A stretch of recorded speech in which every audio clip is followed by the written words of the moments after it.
Hey everybody, it's Roy from ANSgear. We recently had a YouTube viewer write in with a question on how to change out a gauge on a Ninja tank. So what we're going to do here today is we're going to pull the gauge off, we're going to clean it, we're going to re-Teflon it, and we're going to put it back on. And we'll talk about some things along the way, proper ways to do it, what to look for, things like that. So we're going to use the same gauge because this is a new one and there's nothing wrong with it. So there's no point in me switching out to a different gauge. But if you were going to be doing this because your gauge window maybe had fallen off, or your pin was stuck, or your paper inside had rotated and so it wasn't reading properly anymore, you'd want to get a new gauge and switch it out. So we're going to do that on this one. A couple things that I have here. I have a tool that fits gauges perfectly, so I don't need a wrench or something like that. If you're going to use a crescent wrench, be very, very careful that you have a good fit on there and that it's not a sloppy wrench. Because when you go to turn that gauge, there's a good chance it can slip and it'll just round out your edges and probably scratch up the outside of your gauge. So if you can find a box wrench that fits it perfectly, I would use that. Or you can find these tools that are meant for gauges and you can just pop it right off of there. It makes it easy. A couple other things we're going to need are the device that we're going to use to seal the gauge onto the regulator housing. You could use red Loctite, like that, a red 262, or you can use Teflon tape. Of the two here, I prefer the Teflon tape. It's instant. If you wrap it properly, it seals perfect. There's no reason not to use it. If you wrap it improperly, you can get Teflon through the regulator, things like that. So you want to make sure you're doing it right to begin with, and we'll talk about that when we do it. But with Loctite, you got to wait for it to dry. You know, it's not an instant use kind of thing, but it is a permanent seal, so it will work. You just have to do it and then wait. From the factory, they're not Loctited. They are Tefloned in, so done properly, it's the way to go. But you could use one if you didn't have any Teflon. You could use Loctite. Now, Teflon itself. I hate the white Teflon. I would never use that stuff for any of my paintball-related doings. If I was working on pipes at home or something like that for watering or water pipes or whatever, maybe I'd use the white. But for gas lines and for gas related things like paintball stuff, the yellow Teflon is really what you should be using. It's a little bit thicker, so when you stretch it and try to wrap it, it's not going to break apart and get all stringy on you. It'll hold the threading, assuming that you're putting it on properly, and it really, really works better. So if you're going to use Teflon, use yellow Teflon, the yellow gas Teflon. You can use the white one in a pinch. I think it's actually harder to use, so use the yellow if you can. All right, so first things first, obviously we always want to make sure that our tank is got no pressure in it before we start unscrewing things. So my ball valve right there, there's no air coming out of there. That's good. We're going to hook up our gauge tool and we're going to take it off. Once you get to the point where you can actually undo it by hand, we're going to pop this off of there. Now, first thing we want to do is look inside our hole right here where our gauge was and make sure that it is free of any debris or sand, crap like that, extra Teflon. So just look around in there, get your pick, kind of look through the threads, roll it around the threading, make sure that it is clean and free of anything right there. All right, so once that's done, now we want to clean all this off of here. Now Ninja, they use a ton of this black Teflon. We want to get all of that off of there. Make sure it's nice and clean for our Teflon to go back on. Grab this towel here. I'm going to get all that off of there. If there's anything on the bottom or the face of the gauge there, get that off. Until we're working with a super clean surface right there. Now you don't need to like get in there with a brush or anything like that, but you want to make sure that the Teflon's gone. And then we're going to use our Teflon strip right here. I've already cut this strip. Typically you can see how much, this is the other part of it. Ooh, I thought I had it. You can see how wide it is right here.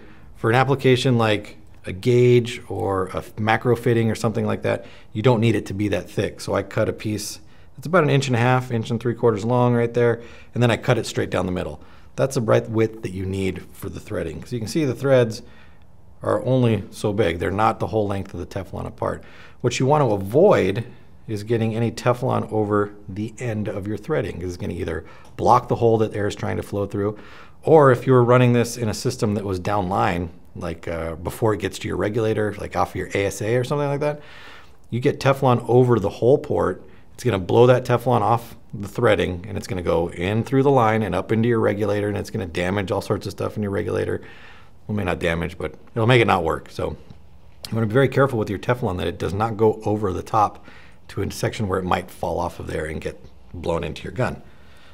So cut it down to the right size is the first step with any kind of Teflon. Well, I guess the first step would be using the right Teflon, but neither here nor there. All right, so we're going to take our gauge, we're going to put the Teflon on it, and we're going to hold it with our finger like this, and we are going to stretch it and wrap. Now, if you pull too hard, it will break and come off. So you want to pull just enough where that Teflon is going down into the thread, so it's not just laying over the top of the threads, it's actually following the peaks and valleys of the threading and is getting down in there. We want to keep pulling and keep rotating, and it'll take you a couple times before you start to feel how hard you can pull before it starts to break. So it's just going to be trial and error, but you should, once you get it on there, you should be able to see all the threads. I'm going to roll my fingers over it. It should look just like that on there. It's not rolling over to the top, it's just in the threads, and it's inside all the threading. It's not just laying over the top of it. If it was laying over the top of it and you went to screw it in, it would just all come off. One thing I didn't mention is there's always one way you want to put it on. You want to put the Teflon on in the same direction that you're going to be threading it into. If you put it on the opposite direction when you thread it in, the natural threading motion of the two pieces of metal coming together will actually make the Teflon unwind off of the post or off of the thread. So the direction that you're threading in, you always want your Teflon to be going that way so it actually is being twisted onto the piece rather than off the piece. We've got it on there. We're going to take it, we're going to put it in, and we're going to start to tighten it down. Now for this one, we're going to turn, and we're going to just keep watching it.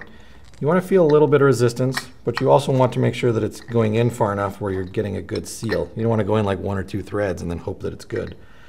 So I'm looking on the back. I can see how far I have to go, but I also want my gauge to end up facing in the right direction. So we're going to go to right, about there.